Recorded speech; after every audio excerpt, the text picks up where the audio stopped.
Hi everyone, welcome to Veeksha construction civil log. Lapping ಅಂತ ಹೇಳಿದ್ರೆ ನೋಡಿ, ಎಲ್ ಬೈ 4 ಅಂತ ಹೇಳ್ಬಿಟ್ಟು ಲ್ಯಾಪಿಂಗ್ ಲೆಂತ್ ಬರುತ್ತೆ.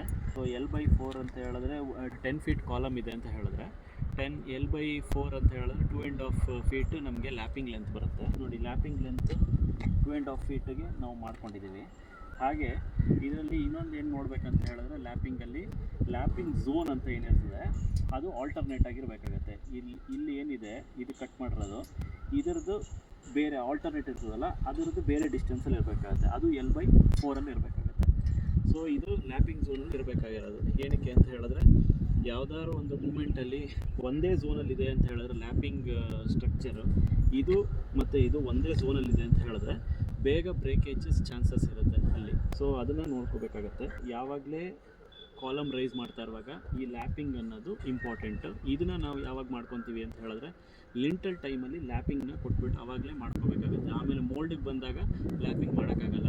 ಆಮೇಲೆ ಮೋಲ್ಡಲ್ಲಿ ಇನ್ನೊಂದು ಮೇಜರ್ ಥಿಂಗ್ ಏನಂದರೆ ಬೈಂಡಿಂಗ್ ರಿಂಗ್ ಅಂತ ಹೇಳ್ಬಿಟ್ಟು ಲಾಸ್ಟಿಗೆ ಇಲ್ಲಿಗೆ ಬೈಂಡಿಂಗ್ ರಿಂಗ್ ಅಂತ ಹಾಕ್ತೀವಿ. ಅದೇನಾದ್ರು ಹಾಕಲಿಲ್ಲ ಅಂತ ಹೇಳಿದ್ರೆ ಕಾಲಮ್ದು ಎಲ್ಲ ಬಾರ್ಸ್ ಈ ಥರ ಸ್ಪ್ರೆಡ್ ಆಗಿಬಿಡುತ್ತೆ. ಒಂಥರ ಫ್ಲವರ್ ಟೈಪಲ್ಲಿ ಸ್ಪ್ರೆಡ್ ಆಗಿಬಿಡುತ್ತೆ. ಸ್ಪ್ರೆಡ್ ಆದರೆ ಅದು ವೆಯ್ಟ್ ಕ್ಯಾರಿ ಆಗೋಲ್ಲ. ಸೊ ಅದನ್ನು ನೋಡ್ಕೋಬೇಕಾಗುತ್ತೆ. ಇದು ಬೈಂಡಿಂಗ್ ರಿಂಗ್ ಅನ್ನೋದು ಮೋಲ್ಡ್ ಟೈಮಲ್ಲಿ ಹಾಕೋದು ಇಂಪಾರ್ಟೆಂಟ್. ಇದನ್ನೆಲ್ಲ ನೋಡಿಕೊಂಡು ಚೆಕ್ ಮಾಡ್ಕೊಂಡು ಮಾಡಬೇಕಾಗುತ್ತೆ. ಮತ್ತು ಇಂಟರ್ನಲ್ ರಿಂಗ್ಸ್ ಏನು ಬರ್ತದಲ್ಲ, ಒಳಗಡೆ ರಿಂಗ್ಸ್ ಬರ್ತದಲ್ಲ, ಆ ರಿಂಗ್ಸ್ ಅಕಸ್ಮಾತ್ ನೀವು ಕೊಟ್ಟಿದ್ದೀರಾ ಅಂತ ಹೇಳಿದ್ರೆ ನೆಕ್ಸ್ಟ್ ಇದರಲ್ಲೂ ಅದೇ ಥರ ಕೊಟ್ಕೊಂಡು ಹೋಗಬೇಕು. ಅದನ್ನು ಒಂದ್ಸಲಿ ನೀವು ಚೆಕ್ ಮಾಡ್ಕೋಬೇಕಾಗುತ್ತೆ. ಎಲ್ಲ ಇದರಲ್ಲೂ ಲ್ಯಾಪಿಂಗ್ ಟೈಮಲ್ಲಿ ನೀವು ಕ್ರ್ಯಾಂಕ್ ನೋಡಬೇಕು. ಇಲ್ಲಿ ಕ್ರ್ಯಾಂಕ್ ಆಗಿದೆಯಲ್ಲ, ಕ್ರ್ಯಾಂಕ್ ಹಾಕ್ಬಿಟ್ಟು ಮಾಡಿದ್ದಾರೆ. ಏನಕ್ಕೆ ಅಂತ ಹೇಳಿದ್ರೆ ಇದ್ರ ವೆಯ್ಟು ಕರೆಕ್ಟಾಗಿ ಸ್ಟ್ರೈಟಾಗಿ ಕೆಳಗಡೆ ಹೋಗ್ತಾಯಿದೆ, ಭೂಮಿಗೆ ಹೋಗ್ತಾಯಿದೆ. ಅದು ಲ್ಯಾಪ್ ಆಗಿ ಕರೆಕ್ಟಾಗಿ ಹೋಗ್ಬೇಕು. ಇದರಲ್ಲಿ ಇದು ಸ್ಟ್ರೈಟ್ ಆಗಿಬಿಟ್ರೆ, ಇದನ್ನು ಕ್ರ್ಯಾಂಕ್ ಮಾಡಿದ್ರೆ ಹಾಗೆ ಸ್ಟ್ರೈಟ್ ಬಿಟ್ಬಿಟ್ರೆ ಏನಾಗುತ್ತೆ, ಅದ್ರ ವೆಯ್ಟು ಇಲ್ಲಿಂದ ಬಾಟಮ್ಗೆ ಹೋಗ್ತಾ ಇರ್ತದೆ. ಇದ್ರ ಮೇಲೆ ಬೀಳಲ್ಲ, ಈ ಕಂಬಿ ಮೇಲೆ ಬೀಳಲ್ಲ. ಸೊ ಯೂಸ್ ಇಲ್ಲ ಅದು. ಇಲ್ಲ ಎರಡನೇದು ಟೆಕ್ನಿಕ್ ಮಾಡಬೇಕು. ಅದೇನಂತ ಹೇಳಿದ್ರೆ ಕಪ್ಲಿಂಗ್ ಮಾಡ್ತಾರೆ. ಕಪ್ಲಿಂಗ್ ಅಂತ ಹೇಳಿದ್ರೆ ಇದರಲ್ಲಿ ಥ್ರೆಡ್ಗಳು ಮಾಡ್ತಾರೆ. ಥ್ರೆಡ್ ಮಾಡಿ ಇದ್ರ ಬಾಟಮಲ್ಲೂ ಥ್ರೆಡ್ ಮಾಡಿ ಕರೆಕ್ಟಾಗಿ ಇದ್ರ ಮೇಲೆ ನಿಲ್ಲಿಸ್ತಾರೆ.